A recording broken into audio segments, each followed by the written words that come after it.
And it's Ken Kreitzer from CVSI Services at the Target Marketing Financial Services Roundtable with our host, Thorin McGee, who's the editor of Target Marketing Magazine, a publication I've been reading for years and years.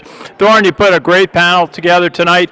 A lot of talk about from several bankers and one data provider on a lot of topics. They're using social media to reach and influence customers. Seem to be one of the big topics tonight. Ken, thank you very much for having me on. And I would say, actually, the vendor wasn't really a vendor, but it was a fintech company called Broadridge, not a data provider. They provide technology. But to talk about social media, I was surprised by how much the financial services crowd was really using social media as an essential part of their marketing mix. And we saw it actually coming into this event because we did a media usage survey where we were able to take a look at how marketers are spending their money, and we were able to slice that to see just how did FinServ and insurance respondents answer that question. And when we looked at that, social media was an area where we saw there was a lot of growth. A lot of companies saying we're increasing spending on this. It's probably the second highest of the technologies. The other one being email, which is no surprise. Is always 98% of people are increasing email spend somehow. But we saw it again repeated here on the panel where, whether it was even the company that said they were kind of a smaller marketer that didn't spend as much as the other companies, saw social media as a really important channel for them. All of our panelists saw it that way. They were all engaging through different strategies. Some of the strategies were more about using social media as a media platform and just using it for amplification and for reach and to get to your audience. Other ones were using it, for instance, one had said that they let the Skim write their brand story in the Skim's own voice, which is then, the Skim is an e-newsletter publication, but is also a strong social channel, and that's all stuff that did very well in social media. So it allowed them to position their brand socially in the same voice as the customer they were trying to reach. And these strategies were essential to a lot of the companies that were on the stage with us today. Absolutely, and certainly a lot of comments on acquisition, finding influencers in social media publications, online and traditional that you described, and finding ones that are relevant to the customers to build their confidence and give them advice and make their provider a source of expertise. Certainly a growing field trying to find the key influencer is still a challenge. I think so. There's really two ways to use social media. One is to use it to talk to your audience. The other is to use it to let other people talk about you to their audiences. And really, when you're talking about getting influencers involved, that's what you're talking about is that second one, where you need to borrow their credibility, their trust value, what they mean to the audience you're trying to reach, and let them tell your story.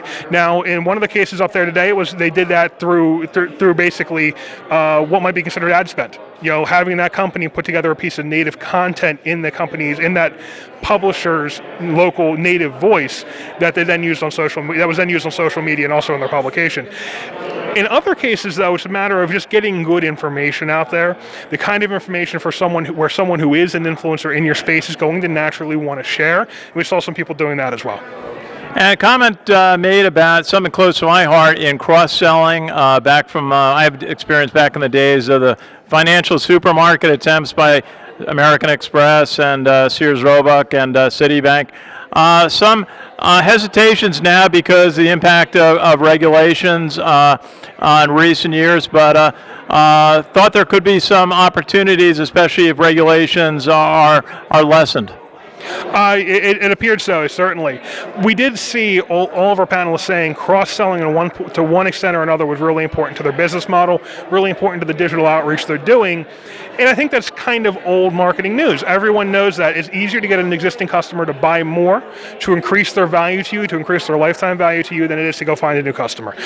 So that was something that was playing into all of their strategies. What I think was interesting was the extent to which this was top of mind for them, whereas with a lot of marketers, cross-sell, upsell becomes something that is a nice to have or maybe falls on the shoulders of a salesperson.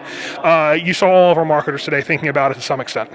Absolutely. I've been looking at your publications, the articles that you have that you've released recently about plans and forecasts for 2017. Certainly it was a very good online season for sales. The retailers have suffered. But what do you see some of the trends going into 2017? So I think the biggest trend we're seeing, at least the biggest trend that came out of the media usage survey, that was something we published. That was a bit of research we published in the January, February issue of Target Marketing. We went to all of our audience and some other audiences to find out what channels and technologies they were putting their spending into, where were they increasing spending, decreasing spending, what weren't they using.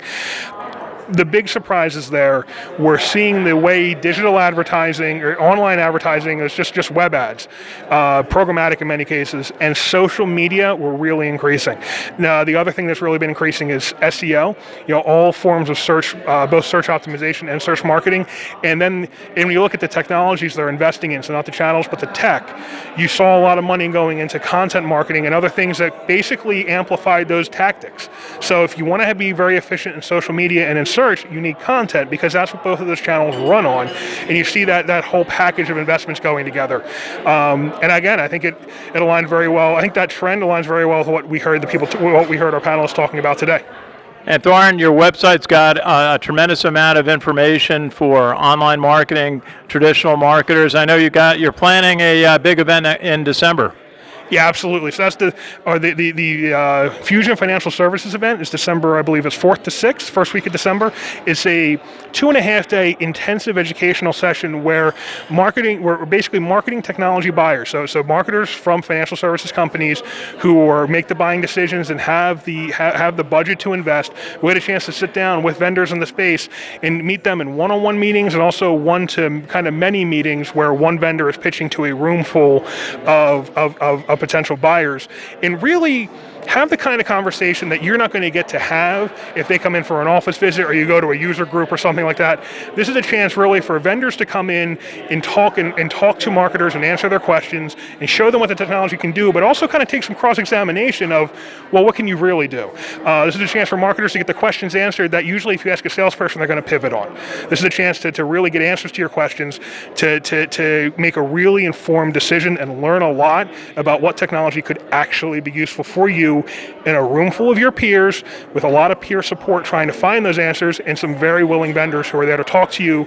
And we're talking not about having salespeople there, we're talking about having CMOs there, VP marketing, people who can talk at a strategic level about, no BS, what's our product about. So I think, don't mean to cut you short there. So yeah, I think that's going to be something where I think hopefully a lot of our audience here is interested in going to, because I think it's going to be a great event. Thorin McGee, editor of Target Marketing Magazine. Thank you so much for hosting this wonderful financial service roundtable event, and thank you for inviting CBSI Services. Ken, thank you very much for coming. It was great having you here, and thanks for doing the interview. Talk to you next time. Very good. Thorin McGee from Target Marketing. This is Ken Kreitzer for CBSI Services in New York City.